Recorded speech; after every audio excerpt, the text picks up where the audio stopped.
احترام اور اہل میزان، میرے پیارے بھائیوں اور بزرگوں، میرا موضوع سخن پردہ عورت کی عفت و عصمت کا محافظ۔ محترم حاضرین، اسلام کی کرنیں پھوٹنے سے پہلے اس جہان نو میں عورت کا کیا مقام تھا؟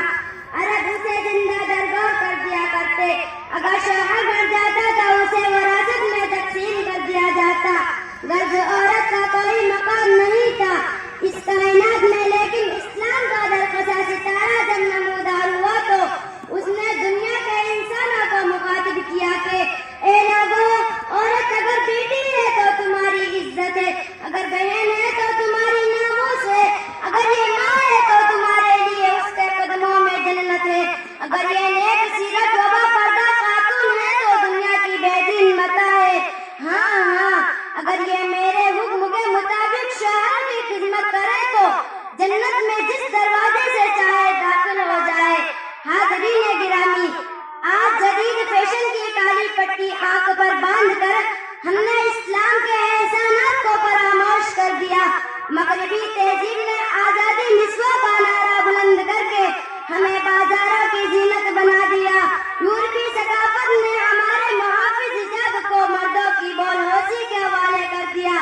اور ہم نے اسے اپنی کامیابی و ترقی تصور کر لیا۔ اے حسن زن کی میری پیاری ماں اور بہنوں، تم نے اسلام کی ان کرنوں سے منہ موڑا ہے جس نے تمہیں گتا ڈوب اور تاریخوں میں روشنی عطا کی، جس کی تعلیم نے تمہارے ساتھ صفا کی اور ظلم کے سلاب کی باڑ باندھی، تیرے سر پر منڈلاتے ہوئے مایوسی کے ساتھ گھنے بادل کو امید کی کرنوں سے دور کیا۔ اے جدید فیشن کی میری پیاری ماں اور بہنوں، اپنی حقیقت کو پہچان کے تیرا مقام بازاروں کی زینت بننا نہیں، مردوں کے ساتھ آفسوں میں بے حیا ہو کر محفلوں میں عجز انسانی کی تکمیل نہیں، یورپ کی تاریخ زدہ تعلیمات میں روشنی کی جستجو نہیں، بے حیا ہو کر پارکوں اور تفریح گاہوں میں ایمان کا سودا کرنا نہیں، کالجوں اور یونیورسٹی میں مخلوط تعلیم کے نام پر عزتوں کا نیلام کرنا نہیں، مغربی تہذیب سے مرعوب ہو کر اپنے دوپٹے کو تار تار کرنا نہیں، تیرا مقام ان تاریخ بھول بھلیوں میں بھٹک جانا نہیں، بلکہ تیرا مقام تو دریا سے زیادہ بلند، سورج سے زیادہ روشن اور سمندر کے پانی سے زیادہ شفاف ہے۔ یاد کر، جب تو نے پاکیزگی کو اپنا شعار اور پردے کو اپنا محافظ بنائے رکھا تو تیری گود میں حسین جیسے فاتح پیدا ہوئے تھے، تیرے آنچل کے سائے میں عبد القادر جیلانی جیسا طبیب روحانی جنم لیتا تھا،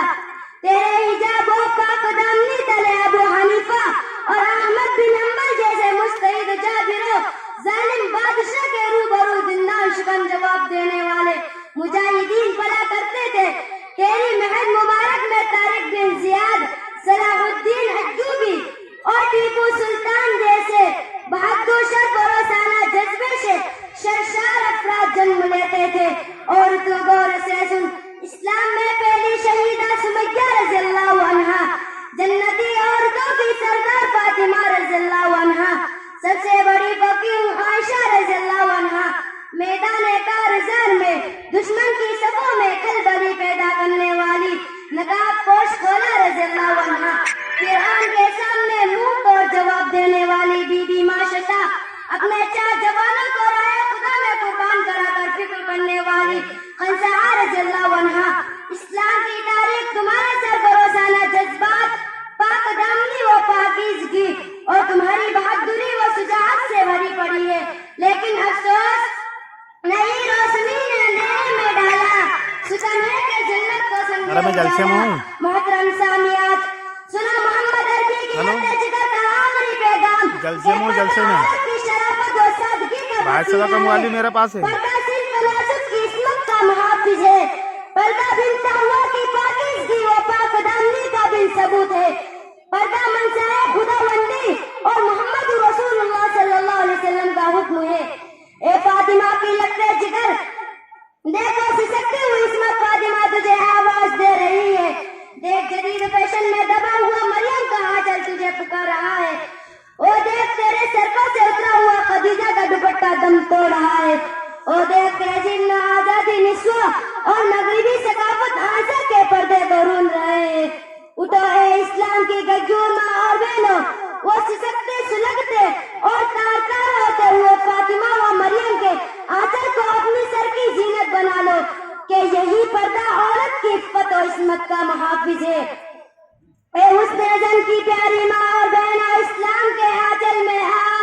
اے حسن زن کی پیاری ماں اور بہنوں، اسلام کے آنچل میں آ۔